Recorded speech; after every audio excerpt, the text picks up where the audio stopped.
Hello there. My apologies for being a few minutes late going on. Um, I was working as my assistant for Dr. Whimsy, making some phone calls, and I had to book a couple of appointments, and it went over. And I'm aware that it is now 5:06 p.m. my time on the West Coast, but I thank you for your patience with me and still joining in. And hi, Ward. Yes, Ward, I'm okay. I am fine. Miss Anastasia is great. She's coming over tonight. We are going to watch on the Peacock Network Conclave. I've actually watched it already. It's a fabulous movie. And it's a film I always tell people, please know nothing about this. Nothing. Let it just surprise you because it has some whammies in it. I knew it was going to win the Oscar for Best Screenplay, and I was right about it, and there's a reason. But she didn't see it, so I've been promising her that I'd show it to her. She was over here. Pardon me. I have been so busy today. I am pouring some water for myself. I mean, I literally just stopped with my phone call and logged on the computer so I could do the show. But War, you're asking about Conclave? Yeah, it's a recent movie. It came out, I think, fall of last year.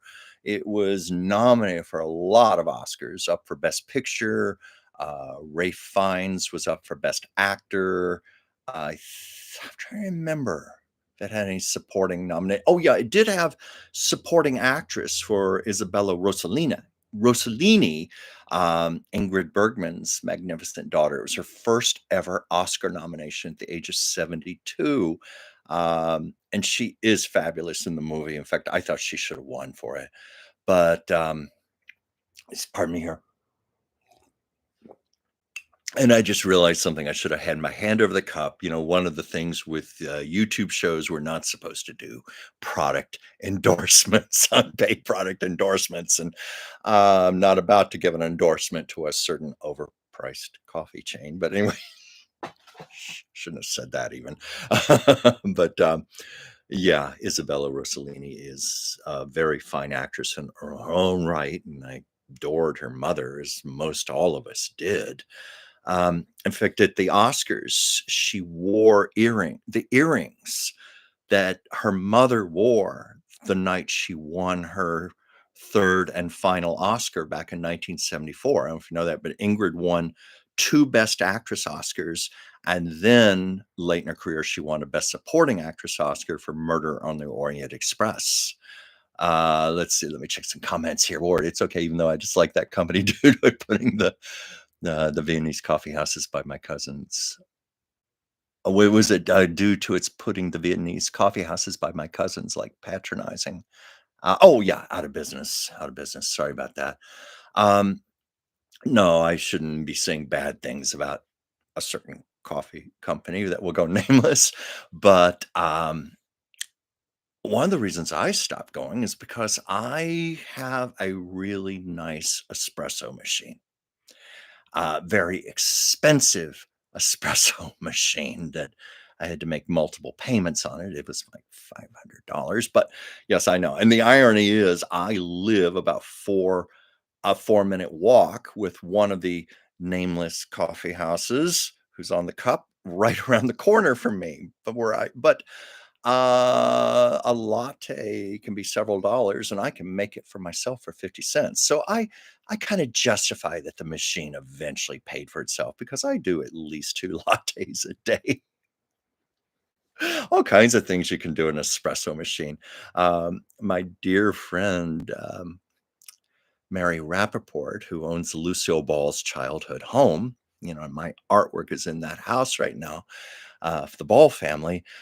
She turned me on to espresso martinis, which I don't have too often. I'm not a big drinker, but she turned me on to them when she came out here to visit a couple of years ago. It's quite a combination. Um, yes, Ward, you're right. Coffee does taste better in ceramic. It really does. It really does. I don't know if if it's psychological or what, but I agree with you. It's just it's a more civilized experience.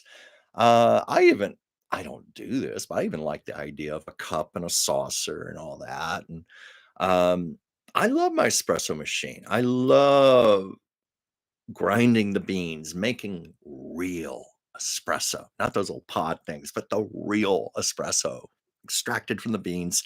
And then I love to take the milk and steam it and froth it and all, and then put it in a cup that will go nameless here. Anyway, I didn't mean to get off on a tangent here. Let's see. I didn't even have time to plan for a show today, but that's okay because these are usually the best shows, the ones that are unexpected. And of course, last week was something different. We honestly intended for that to be live, and we quickly discovered that iPhones without a Wi-Fi connection don't deliver too well, so, you saw last week, Anastasia and I were together. She and I, have talked about doing more projects together online, like this and, separate shows, and she just asked if she could be on last week, and I said, "Sure, come over. It's free form."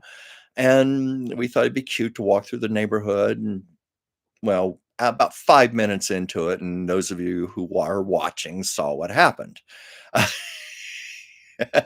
It went the screen went noir, as someone said. They could hear us, but they couldn't see us, or they could see us, they couldn't hear us, or none of the above. So we had to switch over to a recording technique, and then I had to post the videos later that night. Let's see, what's this here? Any views on Gene Hackman and his wife's passing? Well, interestingly enough, pardon me, I meant to shave before the show too today. I didn't get to do that even. Pardon the beard. Um, there's going to be a special tomorrow night on ABC about Gene Hackman and his wife. I think it's going to be an hour-long special where they're going to just present the whole story and all the evidence because it's confusing. It's confusing. I know the thing that initially hit me just personally, of course I feel very, very bad for Gene and his wife. But, Gene was 95. He had a magnificent life. You know, we all are going to depart this earth at some time or another. It was his time. His wife was only 65, though. That was more tragic and such a bizarre way to go. This virus she contracted, I think, from mouse fecal droppings. And it just there's so much mystery about it. I mean, like, obviously, the woman did not just abruptly drop dead. She must have been ill for quite a while. Uh, Probably incapacitated. I don't know if she was trying to call for help, trying to get a doctor, 911.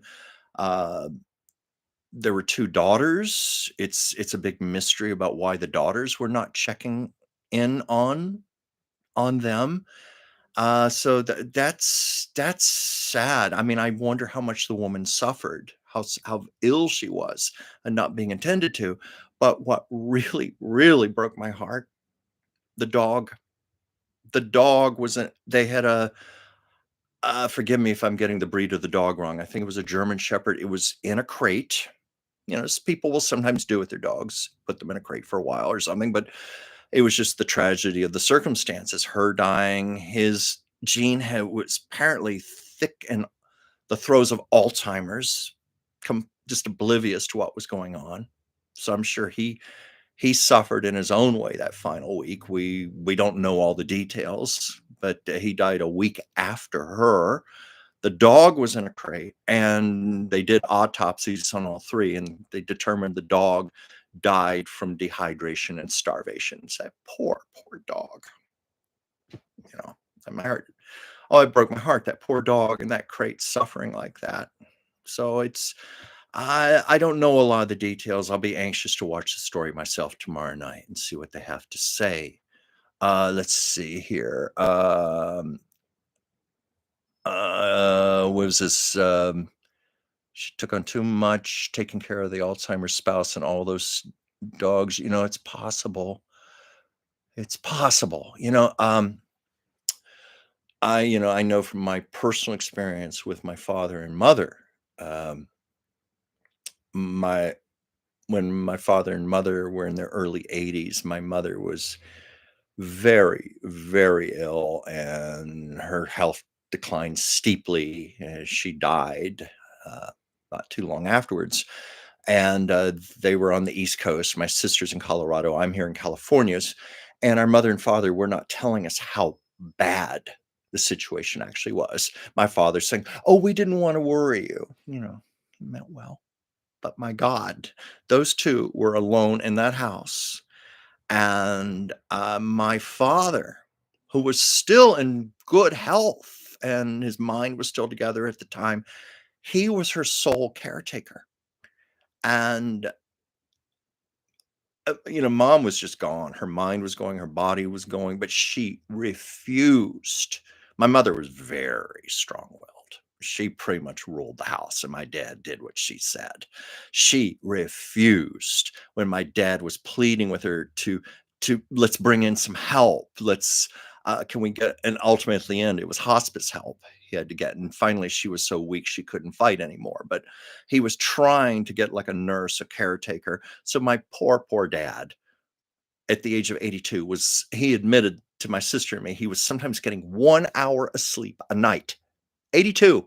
He was having to care for her 24/7. I mean, everything, you know, toilet needs, her bathing, feeding her, everything. And it almost killed him. And my sister, she used to have her own home healthcare business. And she said to me, this is very common where a married couple, one spouse will be healthy and strong and the other isn't. And it falls on the other to be the caretaker. And then the caretaker ends up dying first. It's too much for them. And she said, it's amazing it didn't happen to our father. And so that might been some of the scenario there, with the Hackmans. Um, what a tragedy. Yeah. And it's where you're saying here, it's like Bruce Willis's wife has said that caregivers need to be supported. Absolutely. Absolutely. I have a dear friend right now. He's caring for his mother right now. And it it's hard. It's very hard. It takes a toll. And sometimes people like that just they need emotional support. They need to just sometimes get out for a little bit, talk to someone. Um, I'm thinking of another uh, pair of friends of mine down in Palm Springs. A couple of men I know who are married to each other. They have a beautiful relationship. But there is a big age difference between them. One is in his late 70s and the other's in his early 50s. They could not be closer. One of the most beautiful marriages I've ever seen in my life. But the older husband, he's now in the throes of Lewy body dementia. And that's something you never get better from. And it's falling to my other dear friend to be his caretaker. And he's just going through a myriad of emotions and feelings right now. It's exhausting. It's emotionally, it's physically exhausting. It's taxing. It's a 24/7 job. And then he said it's also watching the person you love, your soulmate, just like slowly dying in front of you, slipping away from you, fading away. Yeah. I didn't mean to get off on a subject like this, but it's like I said, the show is just free form and wherever it goes, it goes. And I guess this does tie in, of course, with Gene Hackman and his wife, that poor dog. So uh, that's all I can really say about it. Just tie it in with some personal experiences, and I'll be interested to learn more of the actual facts. Watch that special tomorrow night. Oh, hi, Danny. Thank you for joining. Uh, let's see. My mom survived vascular surgery, her second in January. I was taken by ambulance last Sunday to your local hospital, but luckily did not spend the night last Sunday. Hospital, thank goodness, thank goodness. Well, I hope your mother will be much, much better and stronger, and I hope the surgery did everything it was supposed to do to help her. Um, we're a community here, family, friends. I even get this when I do my phone calls for Dr. Whimsy. And if you follow either of us, you know that I also do a show on Tuesdays with her. Much bigger audience than this show, much bigger. We get about 8 to 10,000 people with that one. This one, okay, maybe 137 or so. I don't know, but not that I don't appreciate you. I'm grateful for you, and It'll it's just whatever it's meant to be. But Whimsy show I do on Tuesdays, and in real life, I joke about that on the show. Yes, I'm your sidekick on the show, but in real life, I work as your assistant, and, we have a great friendship, and we used to work together in the health industry here in Los Angeles years ago. She even trained me to get my own license as a naturopathic doctor's assistant. She's a wonderful naturopathic doctor. She's also a gifted intuitive, and does tarot readings. And on the show, we talk about a lot of news events. But anyway, I make phone calls in real life to her clients. It's just every day, a list of people. It's just to reach out to them, just, say, Dr. Whimsy says hello. She appreciates you, wants to know if you have any comments, questions, anything constructive. How can we help? That kind of thing. And increasingly, when I make these phone calls, people recognize my voice now because they watch the show. You're Chuck from Taco Tuesday. It's great because sometimes when you make cold calls, and I don't blame people for this because I'm the exact same way. We are in an era now with scammers, crank calls, sales calls, that kind of thing. So I don't blame anybody for being a little suspicious. If they get a strange call, I always say I'm Dr. Whimsy Anderson's assistant. My name is Chuck, all that beforehand. But it's so nice. And they just recognize my voice right off. And we end up having a nice conversation. And it's just wonderful to talk to people all over the country, even like here, people from all parts of the country, just to share ideas and thoughts. I tend to get really busy, work a lot, but it's nice to take a break and do this and connect. And it's a reminder of community. It's like extended family, it's like community. And because I talk to people, frankly, I'm very careful of politics here because I got in some heat last fall when I revealed who I was supporting, and I did a portrait of her uh, to be auctioned off, and I did volunteer work for the party and all. But I had some people who supported the other man really get nasty with me, so I've been a little reluctant to go there, but. People right now are really scared. They're nervous, they're anxious, and I'm just reminded over and over the importance of community and sticking together and being in our own love, our own place of personal peace, whatever that's going to be.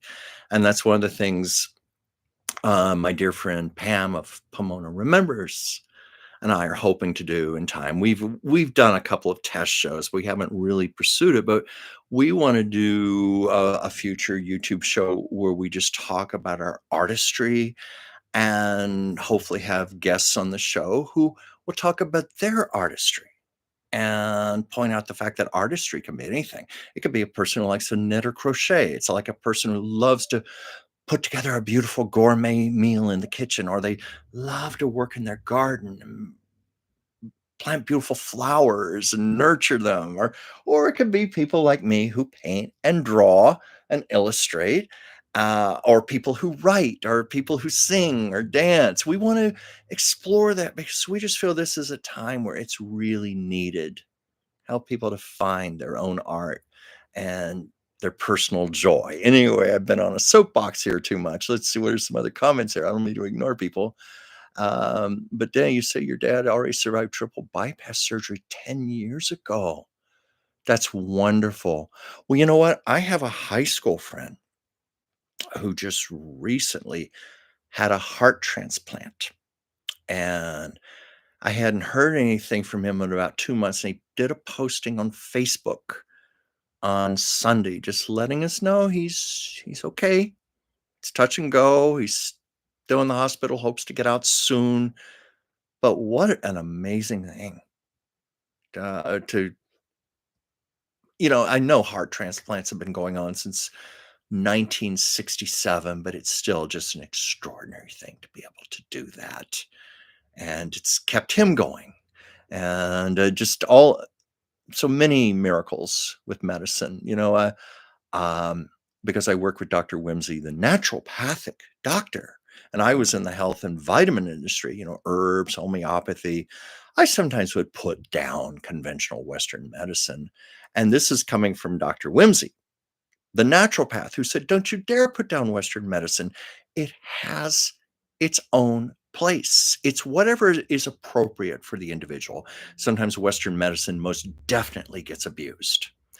But she said to think you can just go all natural or all Western or whatever, uh, it has to be tailored for the individual person.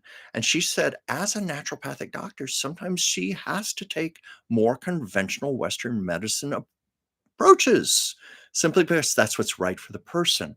And she reminded me of all the miracles and good it has done. I guess that's what I was trying to say there.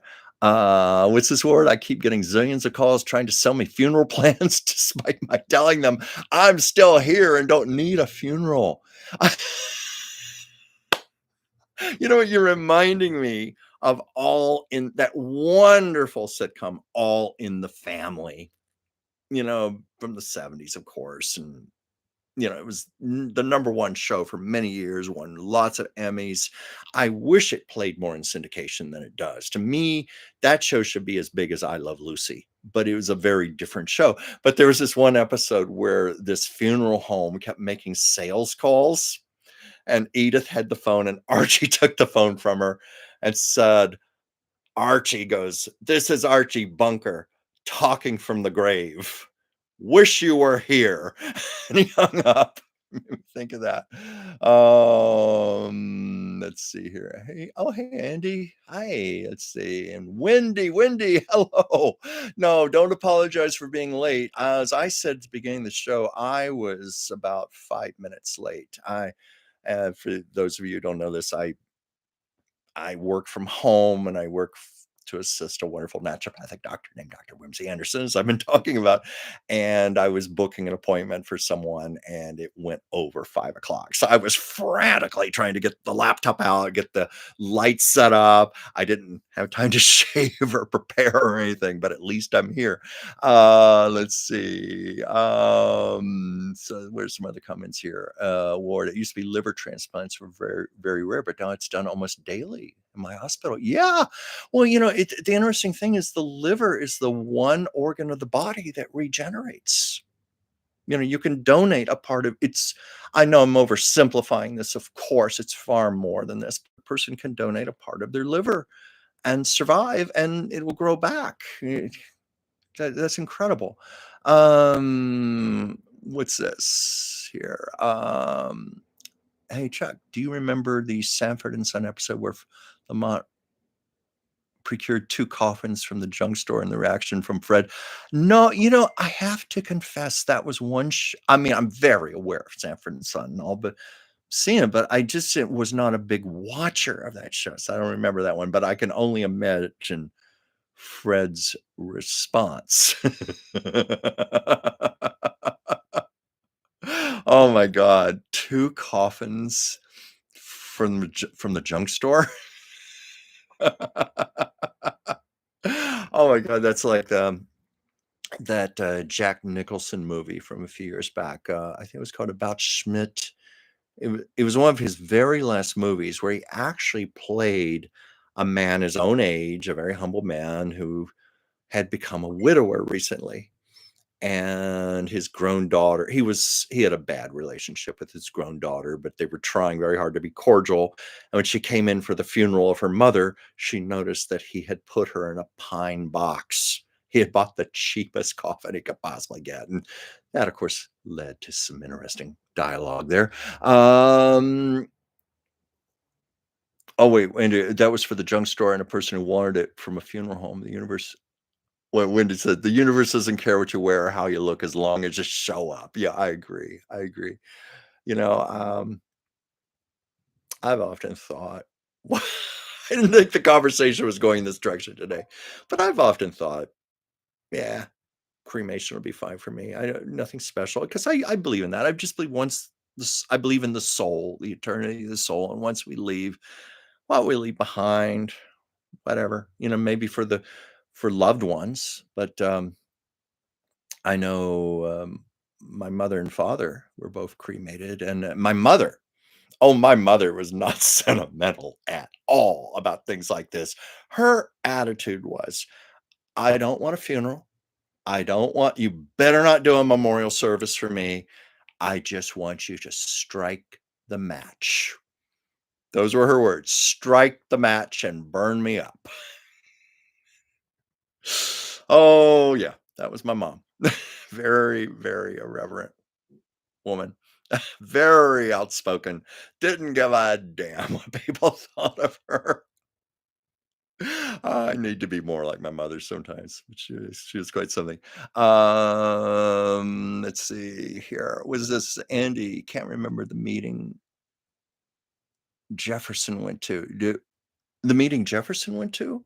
Wait, do you mean George Jefferson from the Jeffersons? I don't know. That was a show I did watch. I love the Jeffersons. In fact, I had not watched that in many. Hey, Joyce, thanks for coming aboard.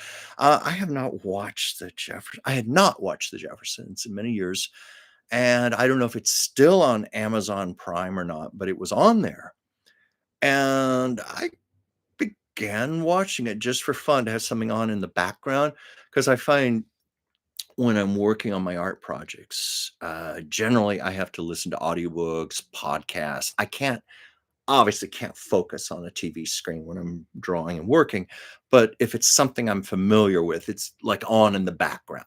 I can listen, I can look up. So I just thought I'd do that with the Jeffersons, and I forgot how good it was.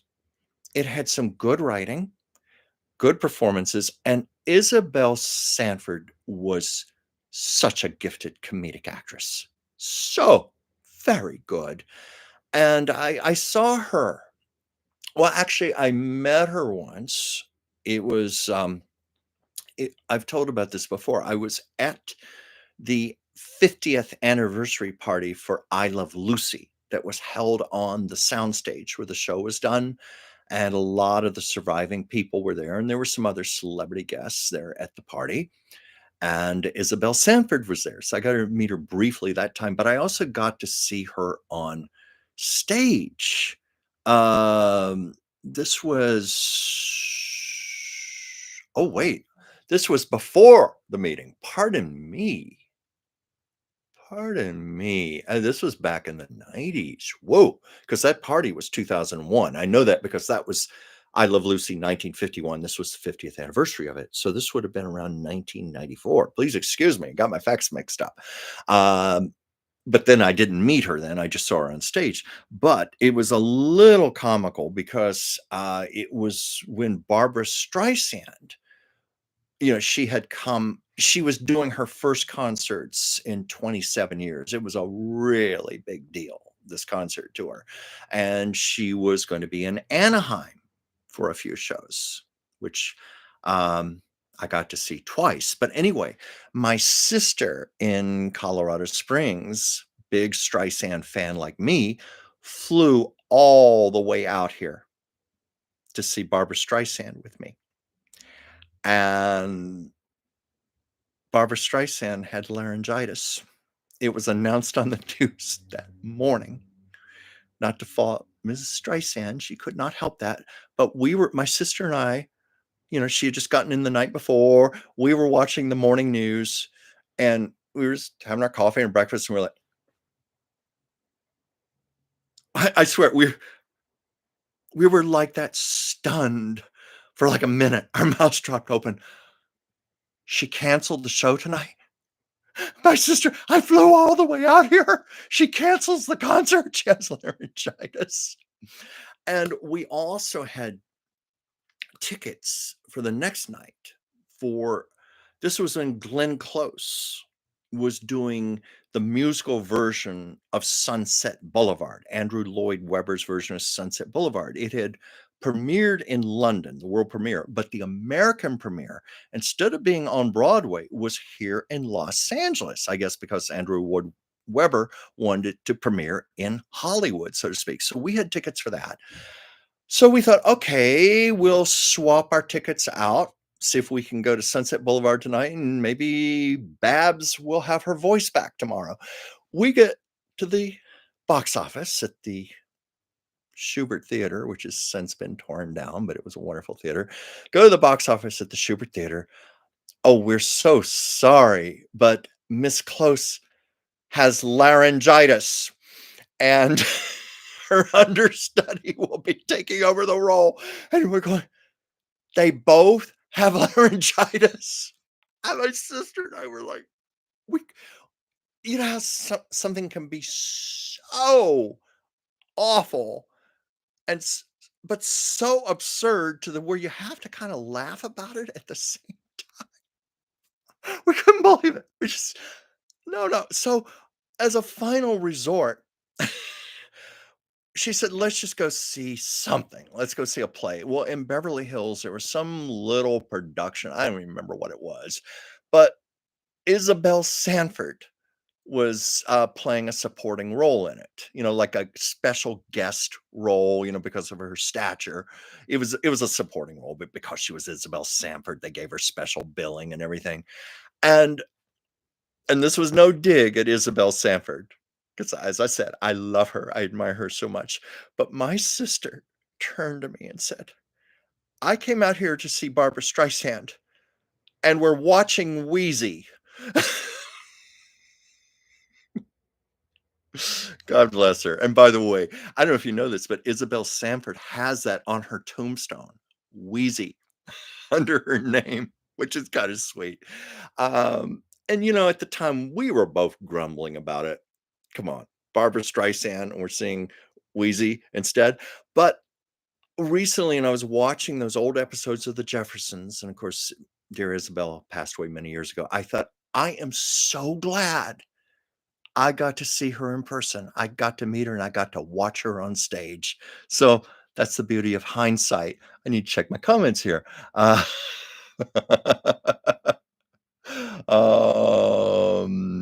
Yeah, Miss Close did have fun with that show. She was wonderful. I saw the show with Glenn Close. I don't know if I told this before, but I was actually at the first night open to the public, that is. Here, what they did the very first night, the premiere here in America was like a big celebrity invitational red carpet event. You couldn't get into that. The tickets I had were for the next night, which was the first night open to the general public. And I was there that first night. And to get those tickets, I had to get them something like 6 months beforehand, and I had to stand in line. No, there's 6 there. I had to stand in line over 6 hours to get them. I think it was almost they kept the box office open, and I think it was almost midnight. No, it wasn't. No, let me get my facts straight here.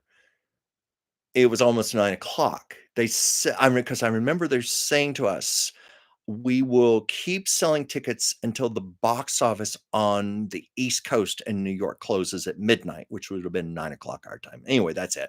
So that's how I got tickets to Sunset Boulevard. And of course, I told my sister about it, and she said, "Oh, great. Well, if I come out for Streisand, let's go to Sunset Boulevard too." We didn't see either. Uh, together. She did fly out here again a month and a half later when Barbara did her makeup shows. No, that's devotion. Only Barbara Streisand. But we love her. We love her. I've told this. I've met almost every. I was saying this to Anastasia, oddly enough, last week. I said I've met so many celebrities in my life. All the years I've lived in LA. There are only 3 left that I really, really wanna meet, and, uh, one is Julie Andrews, because I had a big childhood crush on her. As a kid, Mary Poppins and all that, I loved her. Second, Meryl Streep, for obvious reasons. I'd love to meet Meryl Streep. I've met one of Meryl Streep's daughters. I think it was Mamie Gummer. I met her. So I've encountered Meryl's DNA. And I did see Meryl Streep in person at a screening, a private movie screening. It was Little Women, a few about 5 years ago, and they did a Q&A afterwards where they brought the director and the stars out on stage to speak to the audience. Meryl Streep was there. So, yes, I have breathed the same air in the room as Meryl, but I haven't met her. And Julie Andrews, I have seen on stage at the Hollywood Bowl. I've told that story, but I haven't met her. I've seen Barbara Streisand 4 times on stage in concert. I saw her another time. I always say 4.5 times, because the other time I saw her on stage, she did not sing. She only made an appearance and spoke, and it was at the Motion Picture, Academy, the Sam Goldwyn Theater, Beverly Hills, and it was a tribute to Alan and Marilyn Bergman, and I they did not announce her name, but I went there on a hunch. It was only $5, by the way. I went there on a hunch because I know it's just legendary how close Barbara Streisand is to the Bergmans, both professionally and personally. She's even called them basically like her second set of parents. Professionally, they've worked together, like the score for Yentl. They wrote The Way We Were for her with Marvin Hamlish. So I knew in my guts there was no way there was going to be a tribute for the Bergmans, and Barbara Streisand was not going to be there. And I was right. She came out on stage and she spoke for about 5 minutes about the Bergmans, and it was even a little surrealistic because of Yentl. The Bergmans won Academy Awards for that with Michel Legrand, and also Oscars for the song "The Way We Were" with Marvin Hamlish. But she was sitting in a director's chair, and a great big movie screen came down just like above her head, like this. She was sitting under the screen with it above her head, and they were playing a scene from Yentl. And I thought, oh wow, this is wild to be watching this on the movie screen, and there's Barbara Streisand sitting right underneath it. You but I want to meet her. I want to meet her. She is my big, big, big wish I'm putting out to the universe. I want to meet her. I don't care if it's 30 seconds.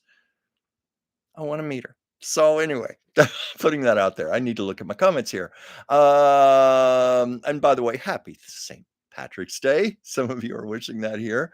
And Joyce, oh my God, I need to talk to you. I keep promising to call you, but we are in Mercury retrograde and Venus retrograde, and we had a full blood moon, and we had an eclipse, and I'm a Cancer affected by moon cycles, and it has been a ride. And I have a feeling it's going to get to be a bigger ride. I'd love to hear your insights.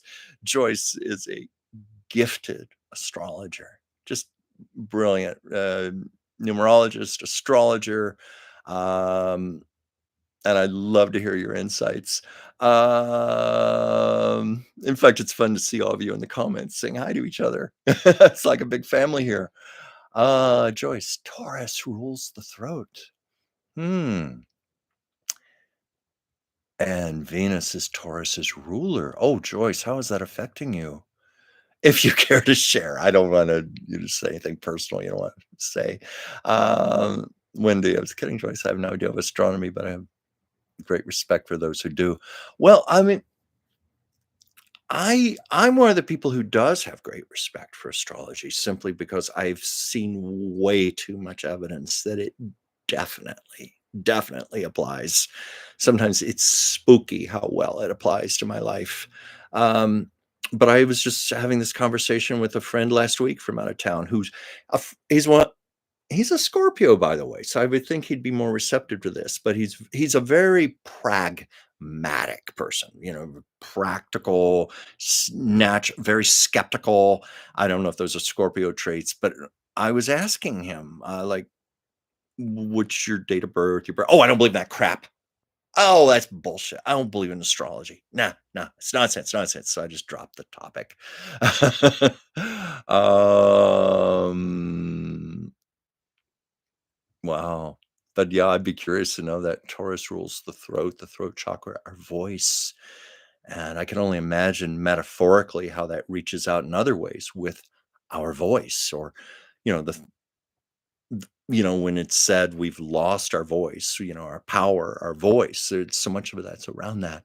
Um, oh, Wendy, raise hands. I'm a Cancer too. Oh, I'm a Cancer. July 8th. July 8th. Very much a Cancer. Oh, yeah. We're great people, aren't we? We're very sensitive and we're empathetic and we're warm and we're nurturing. We're also vengeful. I saw something somewhere. It said the zodiac sign most likely to be a serial killer is a Cancer. We do hold on to our grudges. I say that kiddingly. I'm just joking. I think you all know me well enough to know I have no intentions to be a serial killer. Oh, by the way, look who's here. Joyce, there's your kitty. Anyway, this is Miss Sasha. People ask about her. I woke her up from her nap, but she was here on the couch. I just thought I'd show her for a moment. Okay, go back to sleep, Sasha. Uh, she's not going to forgive me for that. She's going to get back at me for that. Sasha, by the way, is an Aries. I have, I share my home with Aries female energy 24/7. I love Aries women, but they can be a little wild. Sasha is the type of kitty who will be docile, like you just saw, and then at 3 o'clock in the morning, da da da da da da da da da, and she is like running around my place like the Tasmanian devil, leaping in my chest, refusing to let me sleep for the night. I need to get caught up on my comments here. Let me roll back here. Um, I wish I had like a teleprompter feature here where I could look straight into the camera and, make eye contact, but read the words. No, I have to go over. So please pardon me. I've never have mastered this as well as I should.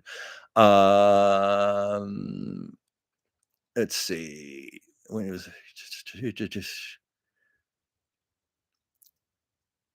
I'm trying to see. Andy, you said you made a joke. Let me see if I can find it.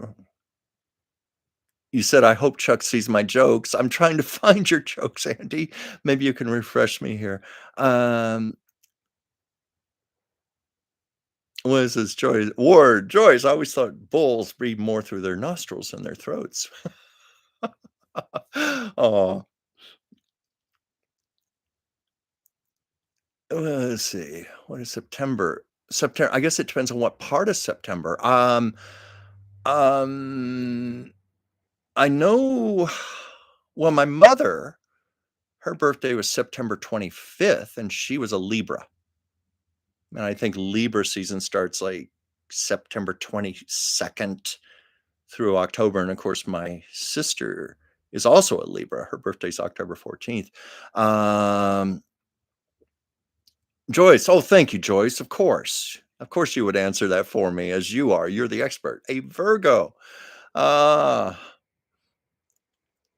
let's see here. Oh, what was that? Hey, I knew this person who was stranded in the middle of a river, so I threw them a bar of soap, and later they had washed ashore. Oh, I know a much worse version of that joke, but it's involves a certain celebrity who died in the water, and it's so tasteless. I'm not going to tell it here, but you're making me think of it. Let's see. But I'm also Cancer born July 3rd.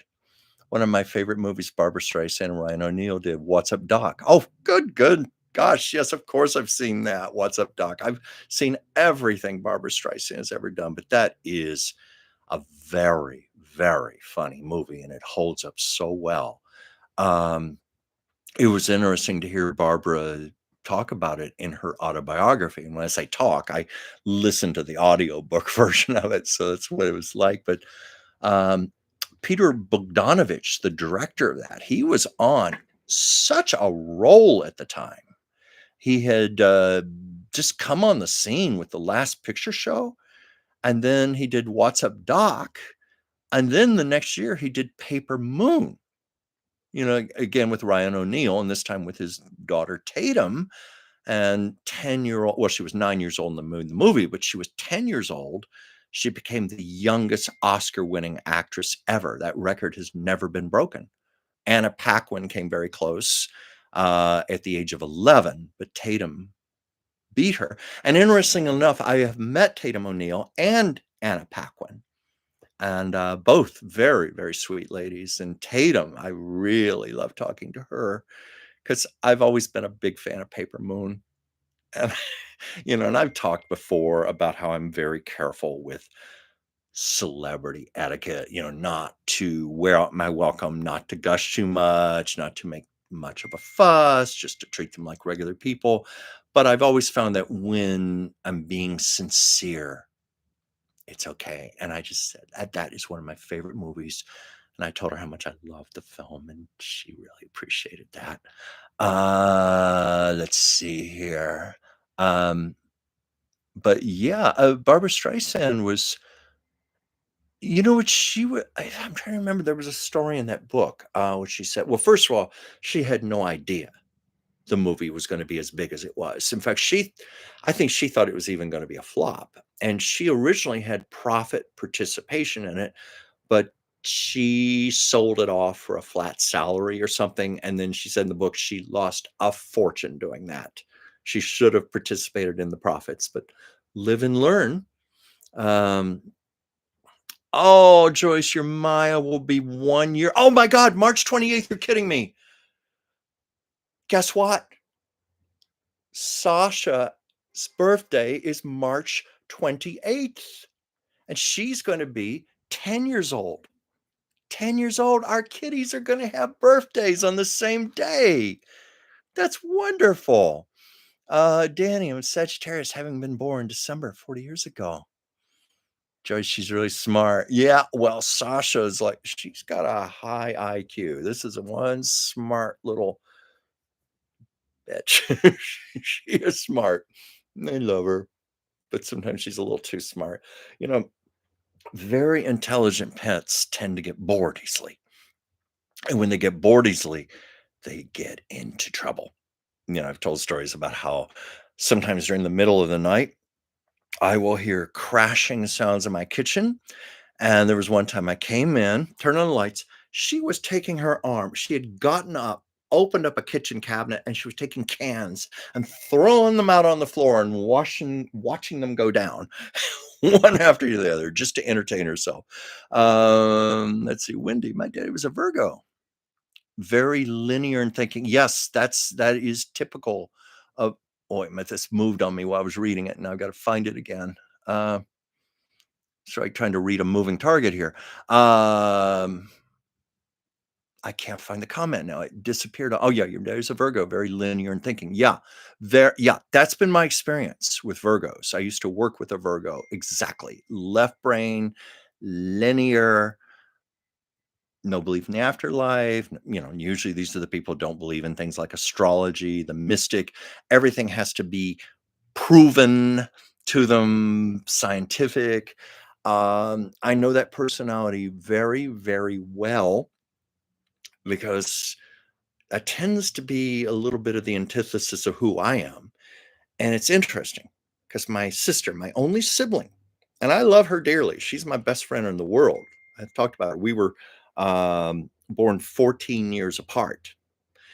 And she is like that, very linear, very left brain, logical, practical, skeptical, pragmatic. And I'm not saying that as put downs. I'm just saying that's her personality. It's like she and I are like mirror reflections where we're each the opposite of each other in that respect, even though we're very, very close. And sometimes I'm just fascinated by differences like that and how polarities take place and how they complement each other. I guess that's what I'm trying to say, that we complement each other for those reasons. I once had a psychic who did a reading for both of us say, you and your sister would be excellent in a business together.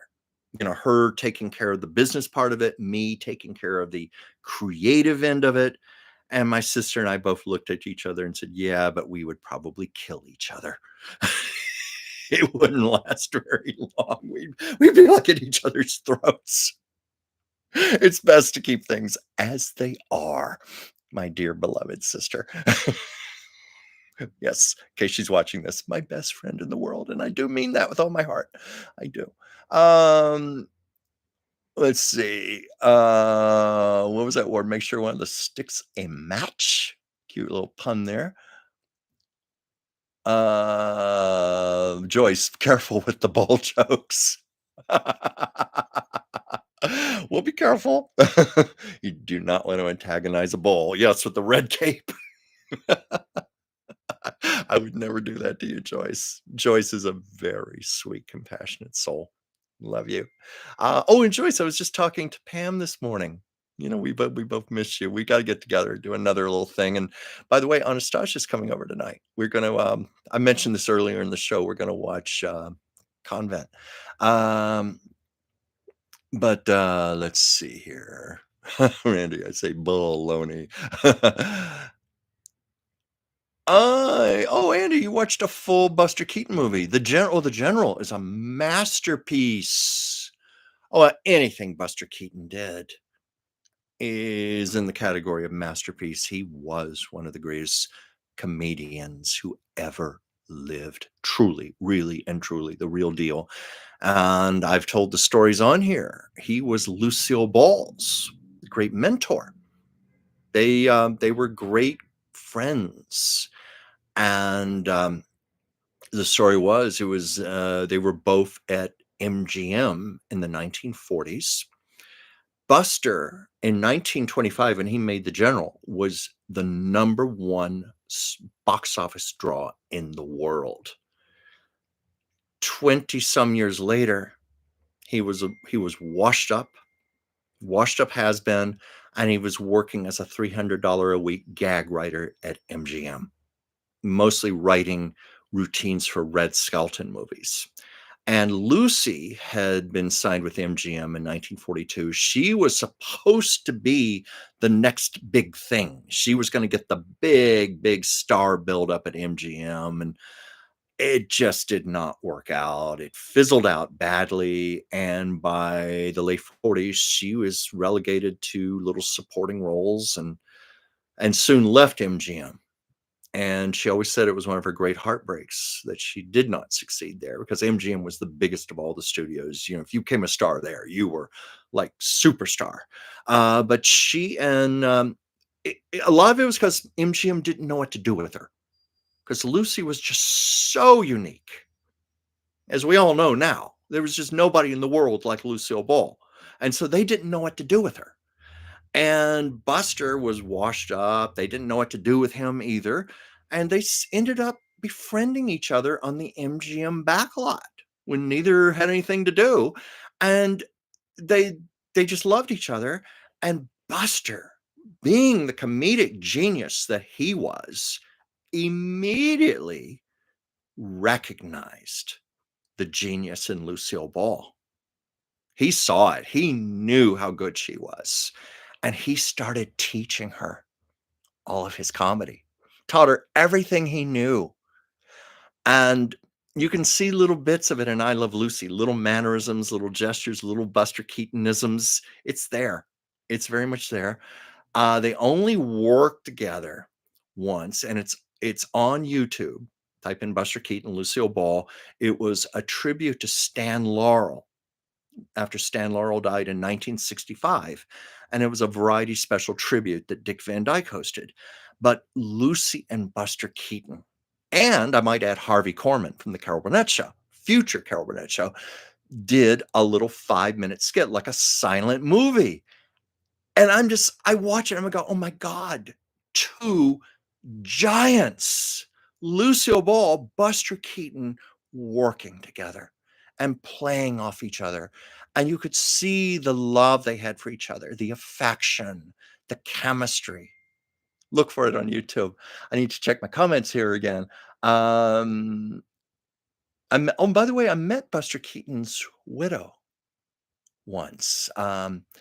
She was an amazing lady in her own right, and, she was a lot younger than Buster. It's kinda like Gene Kelly's widow. I've met her also. She was a lot younger than Gene, but both women adored their husbands. It was not a case of some young gold digger marrying the star for their money or anything like that. No, they very much loved their husbands. And for many years afterwards, they carried out the legacy and the memory of their husbands. She would do that for Buster and Patricia Ward Kelly, Gene's widow. I've met her. She is incredible with Gene's fans, answering questions, messages. She does a one woman show, which I've been to, where she talks about the legacy of Gene Kelly. She keeps him alive. And I asked her about it, and she said, "I miss him every day of my life, and this keeps him alive for me." And she never remarried, even though he died more than 30 years ago. Let's see here. Oh yeah, Buster Keaton did his own stunts. In fact, Buster Keaton broke his neck once in one of his silent movies. And he kept on working. And it was many years later he was getting a physical examination, and the doctor's looking at the x-rays and said, "Mr. Keaton, you broke your neck." And Buster goes, "Yeah, I know." And the doctors was like, "How? How did you keep going? How were you not a paraplegic? How did you live?" And Buster's, "I don't know. I just kept on working." He was a tough guy. In fact, that's how he got his name Buster. He, he and his family were vaudevillians. I think in the 1890s, around the turn of the century in the early 1900s, and they did this act where I think it was the father and mother, where Buster, as a kid, would actually get dropped on his head and thrown around and stuff. So he was doing stunts from the time he was a child, but that's why he was called Buster, because he got busted a lot. Um, well, another person, silent comedian who got injured, the wonderful Harold Lloyd. In fact, that's an autographed picture of Harold Lloyd there. Harold Lloyd lost, I can't remember. I th what I he either l I'd have to look this up. He either lost one of his thumbs or he lost one of his fingers doing a stunt in a movie, and from then on, he had to wear a special glove, which had a finger or a thumb in it, so he could still photograph on film and look like his hand was normal. So, yeah. Yeah, they did their own stunts. Um, uh, yeah, Paula, you're mentioning Paper Moon. Isn't that a great movie? Oh my god, I love Tatum O'Neal. "I want my $200. Give me my money." Oh, she was fabulous. I was so glad I got to talk to her that time. I still remember when she got her Oscar. Um, oh yeah, Joyce, I know that about how we all have every sign and every planet in our astrology chart. You've graciously done some things for me, and Anastasia and I still talk about, when you did the joint chart for us. I think you said we were the ascendant to the descendant of each other, but it was just incredible because this was one of your YouTube show, and you showed the chart, and all these planets for the sign all clumped together for us. And we were like, "Yeah, I knew it." We knew it, but it was just really lovely when you confirmed that for us. Really lovely. You're just a brilliant, brilliant lady. Harpo Marx. Um, I don't know about his own stunts. I'm trying to think back on his movies. I would imagine he did. Reason I say I would imagine he did because he and his brothers came from humble beginnings in vaudeville, and they later did Broadway long before they did movies. They came from a time where you didn't have a lot of luxuries and you didn't have stand-ins and people doing things for you. They just did stuff for themselves and didn't even think another thing about it. That's kind of the way Buster Keaton was. Yeah, I broke my neck. What of it? Howard Lloyd losing a thumb. Yeah, kept going, just wore a glove to cover it up. That was the era they came from. So it wouldn't surprise me if Harpo did his own things. Um, I know one time he did something that he shouldn't have. It was when he did I Love Lucy. He had recently had a serious heart attack, and his doctors strongly advised him not to do the show. They said, "You just cannot be straining yourself. You can't." And, if you recall on the show, he has to lift his harp and carry it, and I think his son said he was quite sick after that, like he had a little heart incident or something afterwards that affected him very badly. It did take its toll on him doing that. So I have a feeling he may, back in the days of the movies, done his own things. In fact, also, I think more so for comedians like that because their comedy was based in their physicality. That was very much who they were, part of their timing, their presence, their personality on screen. So I don't think they would have wanted somebody else doing their stunts. They wanted their imprint on everything. So that's my best educated guess there. And speaking of Harpo, I've mentioned this before. There are nude pictures of him, frontal nude pictures of Harpo Marx that were auctioned a couple of years ago. Julian's Auction House in Beverly Hills fully authenticated them. Harpo had done them as a joke. In case you're wondering why he did it, he did it as a joke, I believe for his friend, the great critic and writer Alexander Wolcott. And Harpo was being like, oh, pseudo, like he was doing a sexy pose or something, even though this was many, many years before things like Playgirl magazine and stuff like that. Or Burt Reynolds doing Cosmopolitan. It was almost like that. Harpo on the couch. And you can find them on the internet. But I mean, it's like Harpo? Yeah, I was a little shocked, but it's whatever. So that was another one of his little stunts. Um, what was that? Oh, Madeline Kahn. I don't really think of her as a villain in that movie. I think of her more as like a comic foil. But but she was good. She was Oscar nominated also, but oh my God, they threw some good lines at her. Like, what were some of those lines? Like, this little baby has to go winky tink or I'm gonna pee my pantaloons. And she was now you have bone structure. When I was your age, I didn't have bone structure. Oh my God, she was funny. Funny. Oh my God, I loved Madeline Kahn. We lost her way, way too soon. Much like Gilda Radner, both women died from ovarian cancer. Oh, what a shame. Wish we still had both ladies still with us. Um, what was this, Danny? My dad knew these guys who were once upstairs neighbors in New York with Ryan and Tatum O'Neal. And according to them, they were very rowdy upstairs. Now, that doesn't surprise me. I've read and heard and seen stories about them. Um, Tatum wrote an autobiography. I think she called it A Paper Life. And, even though she was a famous little girl and she won an Oscar, it was a very, very dysfunctional relationship she had with her father, Ryan O'Neal. And of course, Tatum got into drugs and alcohol very early on. She was not supervised. She wrote that Ryan was very jealous of her, very competitive. He could not stand the fact that he had never won an Oscar and his little girl had. And she said he even took the Oscar away from her, put it on his own television set. And it was many years later before she could ever get it back from him.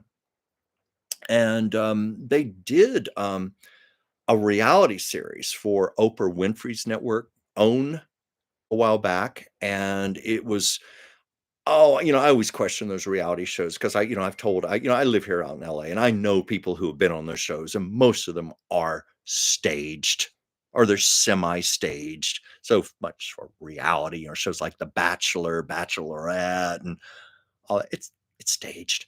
I know because I've talked to the people who've been on the shows. But anyway, it was about Ryan and Tatum rebuilding their relationship with each other. And I thought it was even a little hokey because there were all of these moments where they were supposedly having spontaneous phone conversations. Yet there was a split screen where there'd be Ryan on the phone in his home, camera on Tatum in her home, and everything was all carefully lit and set up. And I thought, oh, yeah, right. This is spontaneous. This isn't staged. But supposedly they did reconcile for a while, and then they had another big falling out. Now I don't know now. um Ryan of course died, I believe, was it last year or the year before. So I because I've met Tatum and I liked her a lot, sincerely hope she made peace with her father before he died. I really and truly hope that. But I know that Tatum, read a while back, not too long ago, 2, 3 years ago, I think she had a relapse into her alcoholism and she suffered a stroke. And I think she's okay now, but she was in very bad shape for a while. My heart goes out to her though. And I had a friend who used to work as Ryan O'Neal's personal assistant. Very lovely lady. She has since moved back to New York, but she was out here as an actress in Los Angeles. Uh, beautiful blonde woman. But I don't say that just to talk about her physicality because she's also extremely talented actress. But she looked maybe a little bit like Farrah Fawcett, and she worked for Ryan O'Neal, and he commented a lot about the resemblance, and he even gave her some of Farrah's clothes, some of her gowns. It's a little side story there. And I guess while we're talking about Ryan O'Neal, he had this, and I think it was an Andy Warhol painting. It was a major artist. I believe it was Andy Warhol. It was a painting of Farrah that was worth a lot of money. And Farrah left it in her will. I can't remember who she left it to. She left it to a museum or institution. It might have been their son. It was not to Ryan. I don't think she left anything to Ryan, actually. And Ryan confiscated that painting and refused to let go of it. And it hung in his bedroom, I think, until his dying day. So anyway, those are some stories there. Um, what was this here, Paul? Yeah, you loved Madeline also. And you have, oh, I started reading and the screen moved on me. Now I got to find the comment again here. Like I said, it's like reading a moving target here when it starts moving like that. Let's see. Yeah, Sasha doing some cat yoga. I know someone was wishing Sasha a happy birthday. Oh, it's this. Oh, ever since John Ritter died when I was 18, I've always had this interesting feeling about seeing their posthumous work in film and TV, not just John. Yeah. John Ritter, he was only 54. He died of a ruptured aorta, which was the exact same thing that Lucille Ball died of. Of course, she was 77 when it happened to her. And I got to see both of them together. I was at a filming of Lucille Ball's final short-lived series, Life with Lucy. And I was in the audience, and John Ritter was her guest star. So it was like I was in heaven on earth just seeing my beloved Lucille Ball, but to have John Ritter thrown in the mix was kinda like the little cherry on top of the already incredible dessert, and they were just wonderful together, and you could see how much they admired and loved each other. But, the thing about John Ritter, um, because I am in the health industry, I have a little bit of a background here. I have often wondered if there was more to the story because, John was at the time he died, he was doing a new sitcom. What was it? 8 Simple Rules to Date My Daughter or something like that, or they called it 8 Simple Rules, and it was during rehearsal that he fell ill and had to be rushed across the street to the hospital, and that's where he died.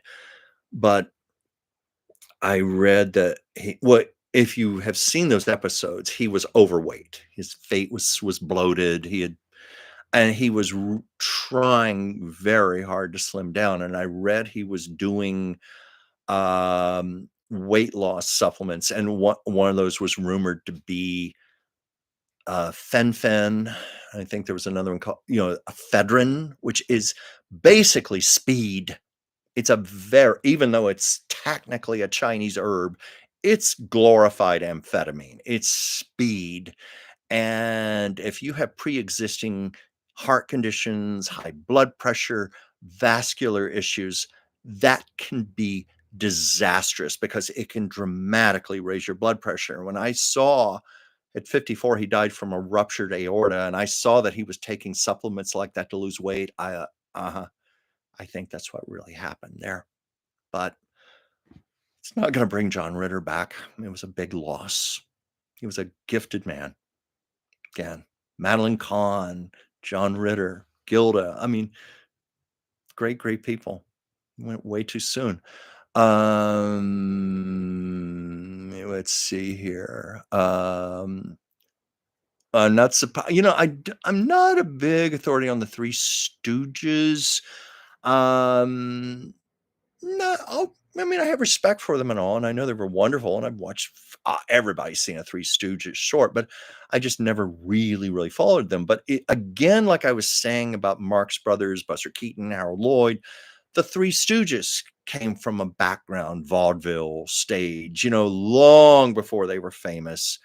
They came from the time you just did it yourself, and they were very much about their physicality. So I'm not surprised if some of them got hurt or broke ribs. Wouldn't surprise me one bit. They came from that mindset of anything for a laugh, anything. And Lucy was like that too. Only Lucy was very lucky. She had a lot of people protecting her more so than I think others. But she was of that thinking. She early on, her earliest movies, she was like that because she did a movie with the Three Stooges. You recall she gets sprayed with seltzer and she took pies in the face and she not I don't mean with the Stooges, but she was always doing things like wrestling in the mud and stuff. She didn't care about that. It was to get a laugh. But when it came time for I Love Lucy, Lucille Ball was a very valuable property, a very valuable star. I mean, I Love Lucy was the number one show on television. It was the number one, CBS's most valuable property. They made the bigger a show is, the more advertising revenue comes in. So a lot of their money that financed the network and other shows came from I Love Lucy. Lucy was very important, very essential. So she had people protecting her. Like when she was going to do an outrageous stunt, there were people all around her on the soundstage. Those stunts were carefully, carefully choreographed. In fact, Madeline Pugh Davis, the writer, the girl writer, they used to use that term in those days, like Sally Rogers on the Dick Van Dyke Show, the girl writer. And I talked with her about this. It fell to her to test the stunts out before Lucy did them because I figured she was more expendable than Lucy. She even joked about that. Well, something happened to me, they weren't going to care so much. But she had to test out the physical stunts to make sure they were safe for a woman to do. Because Lucy did some very outrageous things on I Love Lucy. Um, there was one time, that episode where they're going to Europe and she misses the ship, and they had the full scale ship design. And you remember in the plot, a helicopter had to lower her down. Now, no, Lucy was not on a helicopter, but sound stages, if you've ever been on them, they're very, very, very high. And Lucy had to be tethered to a cord, harness and a cord, and she was something like 50, 30, 40, 50 feet up. And Lucy had a dreaded fear of heights. She was terrified, but anything for a laugh. She always put her comedy first. She was terrified out of her mind, and people were actually begging her not to do it. It was a very dangerous stunt. A lot could have gone wrong, but she was lowered down all that way onto the set in front of a studio audience with cameras rolling. And you watch it, it's very funny where she's dangling and Desi grabs onto her feet and he gets pulled up too. That was all for real. And she was even doing stuff like this well into her 50s and 60s. There was an episode of Here's Lucy where she was on snow skis, and had to go down a flight of stairs. And she did that stunt herself. Yeah, so I think this was just bred into those old comedians, those old physical comedians. Anything for a laugh, whatever it took. They really gave of themselves. Let's see, where's some other comments here? More recent, Alex Trebek. Last 2 months, his Jeopardy host aired after he died. Yeah, I remember that. He's very missed to this day. I like how on Jeopardy, they always say from the Alex Trebek stage. It's a beautiful reminder, the beginning of every episode of Jeopardy, a little homage to him. And I never met him, but I have a couple of friends who did. And they just smiled. They said it was so sweet. It was going to the Hollywood Bowl. The Hollywood Bowl has it situated. If you wish to do this, you can park your car in a nearby location, like where I live near the Griffith Park Zoo. You can park your car there, and they have shuttle buses for about $5 or $6 that will take you over to the Hollywood Bowl and then bring you back to your car. Well, my two friends were on one of those shuttle buses, and Trebek, pardon me here, Alex Trebek was on the bus with his 90-year-old mother. And they said they were the sweetest people. And Alex was introducing his mother to everyone on the bus, and she was shaking hands and on. They loved him ever since that. Ever since. He was a sweet man.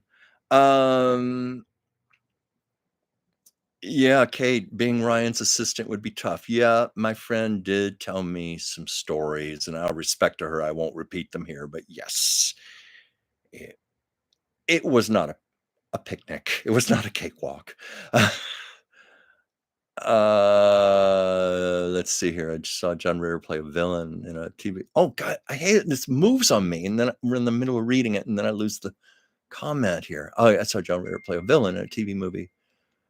Yeah, he was a good actor. We got to remember, most any comedic actor is going to be a good dramatic actor. And I've talked about this when I studied acting with Dee Wallace, who played the mother in E.T. She said, you play comedy exactly the way you play drama. Exactly. The same truth, the same intentions, the same focus.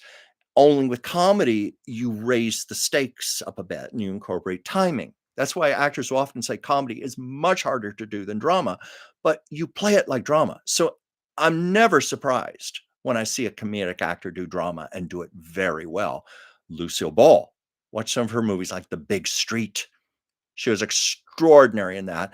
In fact, I don't know if you know the movie The Manchurian Candidate, Frank Sinatra's movie. uh, Frank Sinatra, Janet Leigh, Angela Lansbury. Well, the role that Angela Lansbury played, which was a sinister villain, Frank Sinatra wanted Lucille Ball to play that part because he knew her personally, and he knew she would have played the hell out of that role. And Lucy almost considered it. only she was doing the Lucy show at the time, and she said, "Frank, I will destroy my image if I let people see me like that. They will never accept me as Lucy again." And as she put it, the show was sponsored by General Foods at the time. She said, "I can't mess up my General Foods image." So she turned down a role that might have gotten her an Oscar because Angela Lansbury almost won for it. I've always every time I see the movie, I keep thinking of Lucy, how good she would have been. Um, oh yeah, yeah. I knew that story about Red Fox when he died. They thought he was doing one of his routines from Sanford and Son. Yeah, that's true. And I've got a true story to tell there. A friend, he was doing a new sitcom. I think it was with Della Reese, I think, and they were only like a few weeks into it, and it was rehearsal, and I had a friend who was doing a studio tour that day. I forget which studio it was, but they were shooting the show there. And the tour guide took everyone onto to the set, and Red Fox and Della Reese were there rehearsing, and he got to meet Red Fox that day. An hour and a half later, he was dead. Mhm. My friend was one of the last people to ever talk to Red Fox, and my friend was actually spooked, freaked out by that when he told me. But that's absolutely true. Ward, no, I wish I had been at the Audrey Meadows guest shot on Lucy's last show. Um, and yeah, I only went to one show, it was the one with John Ritter, and I wish to goodness none of us knew the show was gonna get canceled that soon. I wish had I known, I would have actively pursued getting tickets for the other shows too. I did that with Carol Burnett's variety show, and she revived it in 1991. It only lasted 6 episodes before it got canceled. I was in the audience for 5 of those 6 shows. It was done on the same Studio 33, Television City, CBS, just like the old show. She was trying to revive the variety format, and she fortunately didn't have Harvey and Vicky and Lyle and Tim. She had a new cast. The writing wasn't good. It didn't work, and I knew it wasn't working. And I sat there in the audience when between breaks, when the camera setups and stuff, I would see Carol there. Just she knew it wasn't good, and she knew it wasn't working. My heart just went out to her because I love Carol Burnett, but I would have been there for the Lucy ones if I could have. But I tell you, Audrey Meadows could not have been more perfectly cast. And you think about it, Lucy Ricardo and Alice Cramden, both of them with their red hair, and both ladies got those deep, gravelly voices, and they got older. I mean, they were perfect to be sisters. And the intention was, before they knew the show was gonna get axed, that Audrey was gonna be made a regular on the show as Lucy's sister.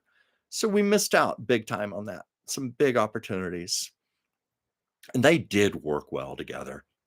They worked very well together. I love how they worked the rivalry into it. And you could see little elements of Lucy and Viv there. I think Lucy was always looking to recreate the magic she had with Vivian Vance. And she never really got over the blow of losing Vivian Vance when she quit the show in 1965. And she tried Joan Blondell for an episode. That was a disaster, absolute disaster. There's a reason Joan Blondell never came back on the show. Um, Lucy, while they were filming, Lucy she was unhappy with a line reading and stopped the scene or something like, "Is that how you're gonna do it?" Oh, no, and remember and Lucy also mimed pulling a chain, like on a old toilet, a water closet, pulling the chain, and Joan Blondell in front of the audience, please pardon my profanity here, but I'm quoting Joan Blondell. She said, "Fuck you, Lucille Ball." She was never invited back. And then, I'm usually careful with my language on the show, but if that was a legitimate quote. And then Mary Jane Croft was brought back in. And of course, they were old friends. Mary Jane was on I Love Lucy originally. Cynthia Harcourt. Remember rich, haughty Cynthia Harcourt. When she was getting the ladies to make donations, some society charity or something. And Lucy says, "Oh, put me down for 5." And she writes in her book. And of course, Cynthia assumes it's $500. And Cynthia goes, "Surely you didn't mean $5." That's, and so Lucy and Ethel had to disguise themselves as Martian women and go to the top of the Empire State Building to do a publicity stunt for a movie so they could make the $500. Anyway, and then Lucy and Mary Jane Croft also did the episode where Lucy had to smuggle a 25-pound cheese across the Atlantic Ocean on a plane. And then Mary Jane played her next door neighbor, Betty Ramsey, on the final 13 episodes of I Love Lucy. Anyway, she brought her back for the Lucy show, and she more or less became the replacement for Vivian Vance. But, there was just never that magic. And I think she and Audrey came a little closer to it.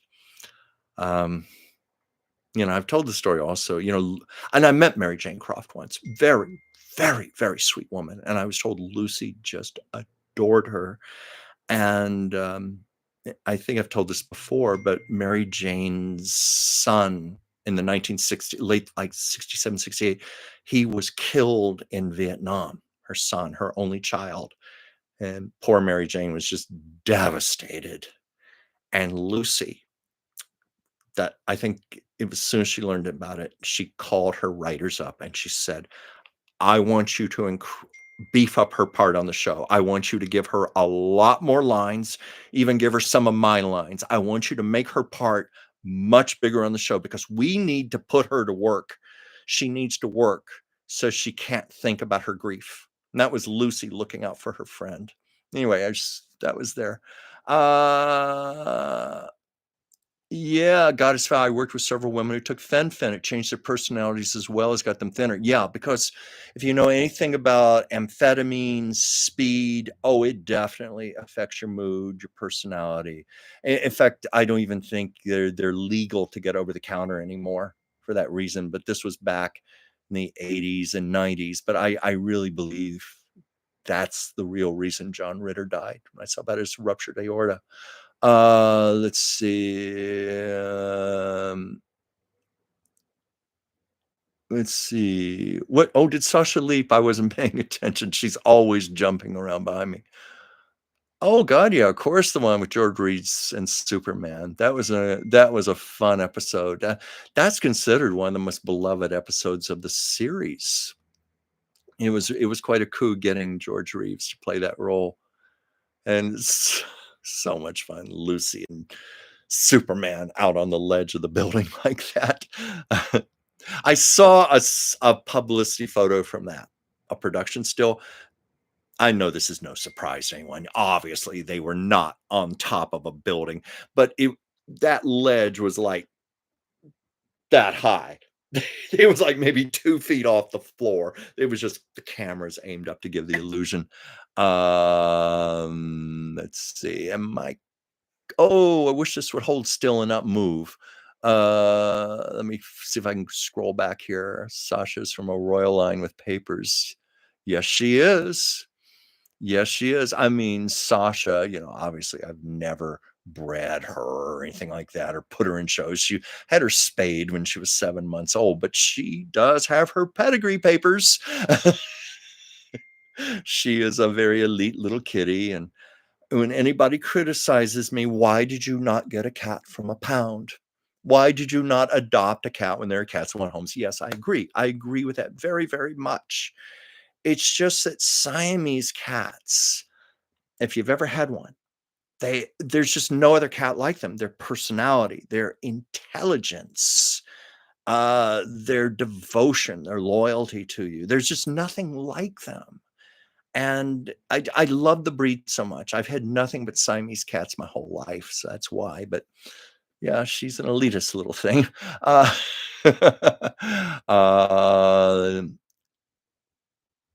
yeah, Danny, we were all rooting for Alex to beat pancreatic cancer. You know, I always hate to say this because I like to be optimistic, but whenever I hear someone having pancreatic cancer, it forgive me for saying this, but it's often a death sentence. It's rarely do people survive that. It's one of the most evasive of all the cancers in the body. It spreads very quickly, and but I was hoping, and for a while it looked like he was going to beat it. He would come back to work. He seemed to be okay. And I'll tell you a little interesting thing. He was doing chemo while he was doing Jeopardy, and he was in an interview, and he revealed that was a wig he was wearing. It was a very, very expensive, very carefully made wig. One of those wigs where they hand stitch, like the little strands of hair in one by one into the netting. So it looks like a real wig. He said he admitted it. He said, "I'm wearing a wig. I'm bald. I'm going through chemo." But it's incredible. You'd watch him on the show. He never showed that. He never let that seep in. That there had to have been days it took every ounce of strength he had to do that, and, he was very loved, very, very loved. Let's see, oh, thank you for your compliments, Drops of Jupiter, I like their name, Drops of Jupiter. Uh, were you ever in any movies or TV, Chuck? Yeah. Did a couple episodes of General Hospital many, many years ago. Um, had a few lines on an HBO pilot, Lloyd, What Happened, which I remember Jonathan Silverman was on that, and Ed Begley Jr. and who else? But it never sold. It never made the light of day. That would have turned into a regular job had that pilot sold. It wouldn't have been any big deal, a little supporting, tiny, tiny little incidental role, but I would have had a job there. I've been in a lot of little independent things. I'd have to think on some other stuff, but nothing huge. Nothing huge, but I've had some moments. um, oh yeah, that was why. Yes, serious acting aspirations, definitely. But it's it's extraordinarily difficult to break into in this town, and I was very optimistic. I was very hopeful, and I didn't get discouraged easily. But most people I know, and I'd say almost every actor I've ever known couldn't make it. And I've known some extraordinarily gifted people. When I used to be in acting class, I would see men and women both. They had it all, the whole package. Good looks. They had charisma, presence. You could give them comedy. You could give them drama. You could give them a musical scene. They could do anything, and yet they couldn't get hired. Nobody could get a job. It's just so elitist. It's so hard in this town. And we once had a casting director in class who was asked the question, "Why can't I get a job?" And she said, as a casting director, and she said, "Look, I know this is a really crappy answer I'm going to give you, and I don't like it one bit, but unless you are a name, you're an established name of some kind, most people are not going to touch you. And it's like a catch 22 because you don't get to be a name if you don't work." But she said most producers, because there is so much money involved in doing a movie, a TV show, they're scared to take chances on unknowns. They want people who have some kind of established following. And that's a big reason a lot of talented actors in this town never work. And of course, right now, and that was years ago. Now it's shifting even more, where a lot of the work is even leaving Los Angeles. People are creating their own stuff now, like YouTube. Um, came back. Lucy played an airplane crash survivor in the jungle. Very serious movie. Oh, yes, indeed. It's been joked. Excuse me. I need to get a sip of water here. It's been joked that Gilligan's Island was actually based on the movie Five Came Back. It wouldn't surprise me if Sherlock Shorts was inspired by that. And I'm looking at the time here. I've got to wrap up in a few minutes because I've got a guest coming over tonight to watch Conclave. Uh, I got to get dinner in the oven. What was this? Both of Maya's parents were purebreds, but mom was a lynx point. Dad was a very rare a rare flame Siamese. Oh, how beautiful. One of my cats was a lynx point. Oh, she was the sweetest cat I ever had in my life too. Adored her. She lived to be 18 and a half years old, and that was hard when I lost her because she pet for 18 and a half years. It's like losing a child. It's really hard. What was it called with Carol that had an in it Terry Kisser and Richard Kind? Can't remember the other cast that was in it. Well, I think you're thinking of either the anthology series she did on NBC in the late 80s for a couple of years. I think it was called Carol and Company. Could be wrong on that.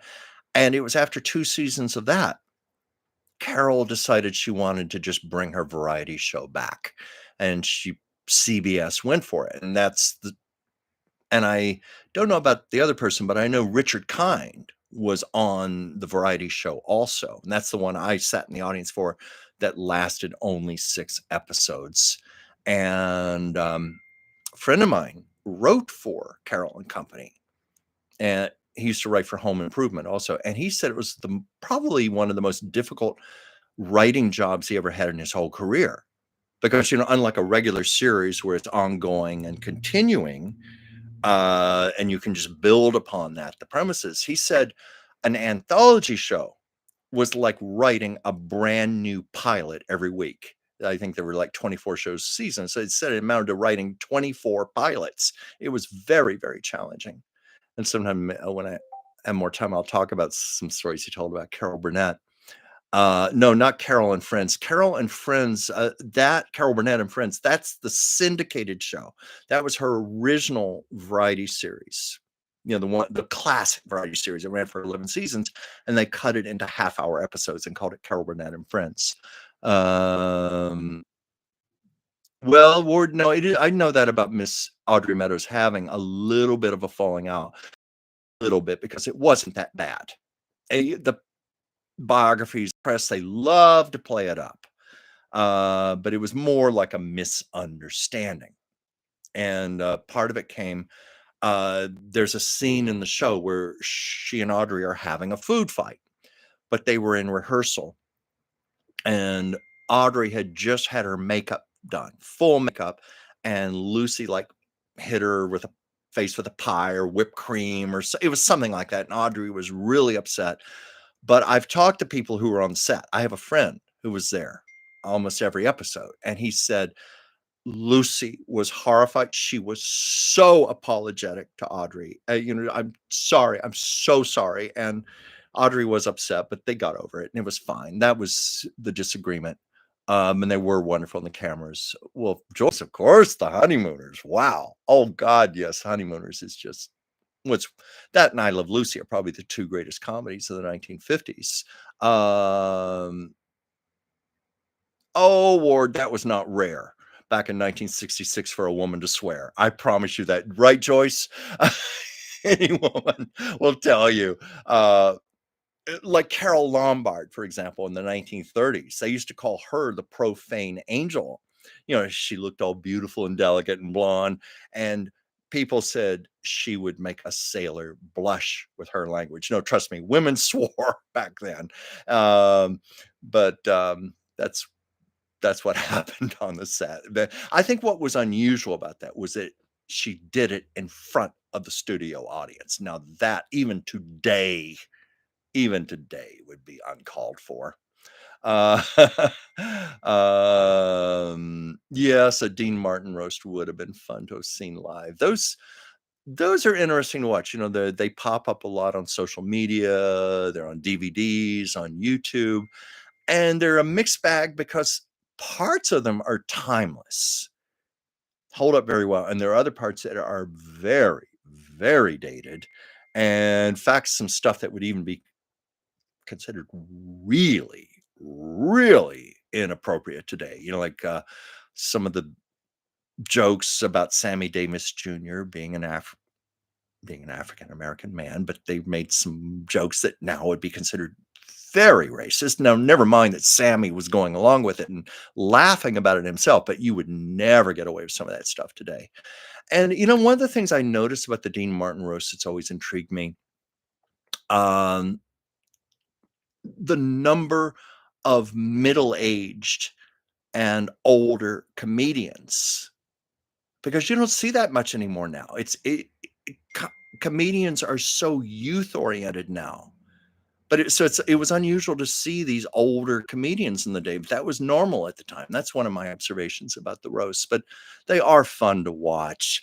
There's one where Lucille Ball was roasted, and there's a very funny moment where Foster Brooks, remember Foster Brooks played the drunk? Came on as Lucy's old high school boyfriend, and he was more or less implying, the reason her name was Lucy was because of her loose morals. It was very funny. Let's see. Joyce, I know, I'm kidding you. I know you're terrible at swearing, and I realized that after I said that comment. But Joyce, I think you would agree with me that women were swearing back in those days. But I didn't mean you per se. I know you're very proper about that. And I've always tried when we have talked to helm myself in as a gentleman out of respect to you. Uh, yeah. Well, Carol Lombard, I understand in public, she swore public. Yeah, that many people have talked about that. But I think it was just rare for a woman in a situation like that in front of a studio audience. I think that was really outrageous, really outrageous. And yes, it probably was done less. This was still the era when women acted more like ladies. It was a beautiful time when women wore their gloves and their hats, and they were more proper. And I'm sure they wouldn't swear so much. In fact, I understand a lot of women were even discreet when they'd smoke a cigarette. They would go off somewhere to do that. They would not do that in front of other people. Um, what was that? Wendy wore she kept my sanity going during this last decade. Let's see here. Oh, Joyce, your mother lived to be 96. That's wonderful. Andy, was it what do you say about that loose? Wait, what? Well, no, I tell you what, I'll let you watch it for yourself. Foster Brooks, Lucille Ball, Dean Martin roast. You can see it. I think it's better than me saying it. You just hear Foster Brooks. It's very funny. But he was playing her old boyfriend. He was more, well, let's just put it this way. He was implying she was a slut in high school. How's that? Saying, you want to know the real reason she was called Lucy. And Lucy just lost it. She was laughing hysterical at that. Let's see here. I got to go in a few minutes here, but let me see what else here. What was that? Well, since he implied that it was Lucy's college nickname. No, I said high school, not college. I can say why she didn't like it. Oh, no, Lucy loved it. I was just saying, Lucy, if you watch the clip, Lucy laughs hysterically over it. She thought it was very funny, but he was playing her old high school boyfriend. Well, Joyce, with Wendy. Oh, Joyce, I don't think I've signed up for that sort of longevity. Well, you might surprise yourself. I agree with you. One of my housemates in college was from Chicago and was majoring in education. She swore like a sailor. Yeah. Uh, well, my mother was one of those women who swore like a sailor, and I mean, I remember when I was 5 and 6 years old, my mother swearing, and then I started saying some of those words, and my mother had to start correcting herself because she was worried I was going to start saying them in school, and she couldn't very well punish me when she was saying them herself. um, let's see here. Yeah, Danny, I'm sorry about that too. That was back in 1999. Um, hold on here. Got all these messages coming in on my phone. I'm going to answer. I'm still doing the live stream. Period. I'll talk to you later. There we go. Sorry, that was Anastasia. Forgive me there, but I had to answer that. What about when Ruth Buzzy hit Dean Martin with her purse? Oh God, yeah. Yeah, it was wonderful. You know, Ruth Buzzy's still around. She's in her late 80s now. God bless her. And I've heard she's a sweetheart of a woman. I'm curious to see what could have been if it ever gets uploaded to YouTube someday. Um, I've looked for it. I've looked for it, and I don't know if there was more than one episode done. I think there was just the pilot long, long time ago, but I've looked for it. And there was and Jonathan Silverman was on there, and I used to encounter him, and I should have asked him about it because I never even got to watch it myself. Uh, it's not impossible. I could have even been edited out. That happens a lot. That happened to a friend of mine. This was back in the days when you made really big money if you landed a television commercial, network commercial. Now you don't make so much money for commercials, but in his time, if you got a commercial, the residuals you would make off of that you could live off those residuals for a year or more. And he shot this soup commercial, where they had different people.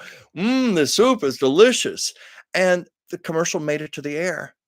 Three of the people were kept in the commercial. His part was completely edited out, lost out on all the residual money and everything, and the commercial played forever. Um, I know someone who said shabaloney due to her mom catching her son. Shabaloney. There was an episode of The Jeffersons, uh, Isabel Sanford and Sherman Hemsley, and they were, um, oh, I forget what it was, but, George was being a little full of himself. They were coming back from a party or something. He was a little drunk, and Louise said, "He's full of champagne," when she said it. Dang, I doubt it will ever see the light of day. I'm not worried about it. No, not everybody can be Madge the manicurist. There were people like that, like, that woman, um, I forget her name, but she was a Shakespearean actress in New York, very respected actress, and she even had a dramatic role in the movie Lenny, with Dustin Hoffman that was directed by, um, oh, I'm blanking on his name. They directed Cabaret and all that jazz. Bob Fosse. Yeah, Bob Fosse. She had a big role in that as Lenny's mother, but she will always be known as Madge the manicurist. And of course, Jane Withers was Josephine the plumber, and there was that actor who was, um, please don't squeeze the Charmin, Mr. Whipple. Those people must. It wouldn't surprise me if they became multimillionaires because those commercials ran for decades. Jan Miner. Thank you, Ward. That's what it was, Jan Miner. Yeah. Oh, yes. Oh, mamma mia, that's a spicy meatball. I know my friend Bart Andrews, my great friend Bart Andrews helped create that commercial. It was for Alka-Seltzer. It was a classic.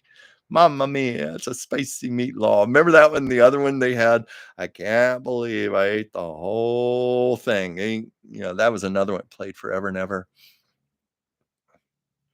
Oh, I didn't know that, Ward, about Jan Miner being caught in the Hartford Circus tent fire. I've heard that story. I didn't know that. I'll have to look that up after the show. I'd like to read more about that.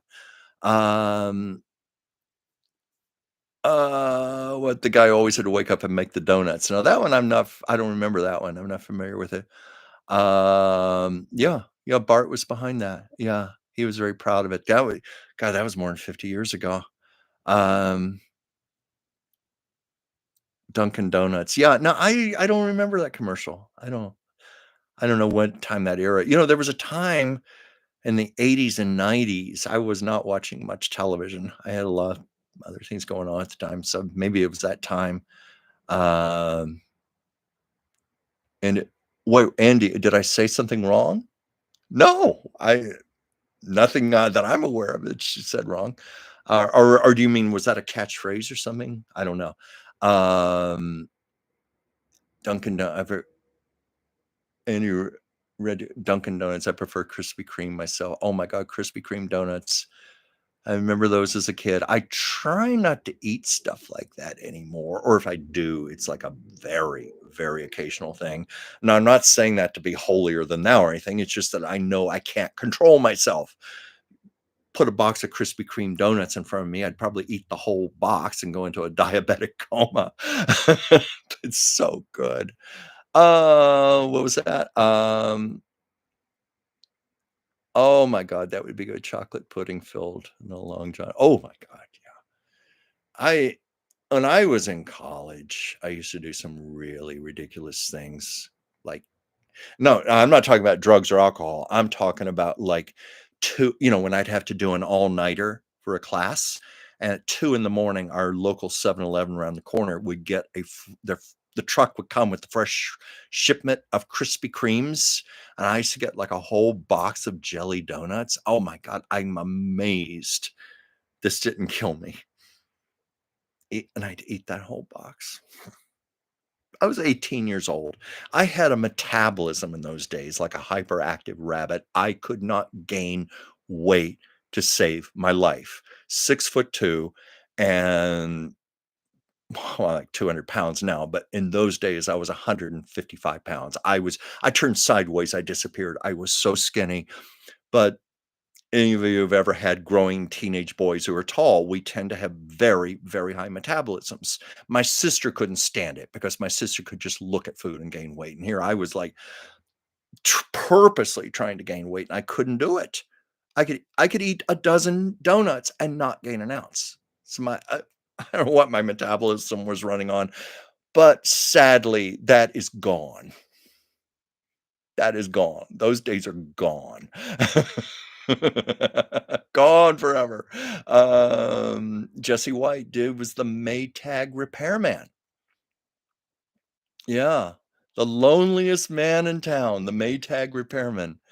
Um, did you ever have any weird food concoctions? I suppose we all have. I can't think of offhand, but I'm sure I have.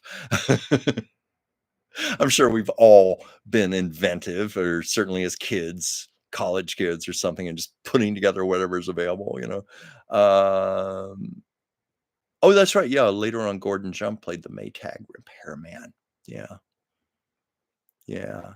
But anyway, I bologna pancakes with peanut butter as syrup. Now that, Andy, that is a bizarre concoction, but I could see it working. I could see that being good. Cheeto soups with Pepsi as the broth. Ooh, now that is creative. That's creative. Um, but anyway, I'm looking at my clock here. I've been on almost 2 hours now, and I've got a guest coming over in just a little bit, and I've got to get dinner in the oven. I hope you will please pardon me for abruptly cutting the show here. We could obviously, it looks like we could go on for quite a while, and if I didn't have a commitment, I would keep talking for a while longer because you know what? This is fun. I love meeting with all of you, and I thank you all for joining me. And sorry last week I wasn't on live, but it was still an interesting show, and I was really happy to say that I gave Anastasia a chance to have a forum. I'm trying to get her to do more things like this because she's, I'm sure you'll agree with me, she's quite gifted at what she does.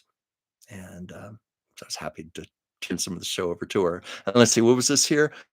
Chuck, what does your clock say? Mine keeps making faces at me. I don't know. My clock right here, I'm looking at the upper part of my computer screen, says 6:59 p.m. here on the West Coast. Not making faces at me. Thank you, Joyce. Thank you. Oh, thank you, Wendy, for the Purple Heart. Thank you, Andy. Thank you, Danny, Joyce, and Andy, and Ward, and all of you. And like my clock, like the Stooges always says tick, tick, tick, tick. Yeah, and mine's more the electronic kind, better into the computer screen. But anyway, I do appreciate you all joining, and I will be here next week. I will be here 5 p.m. Pacific, 8 p.m. Eastern, and we'll just chat about old Hollywood and movies and Lucy and whatever else. So thank you, and I'm gonna say goodnight for right now. Bye-bye.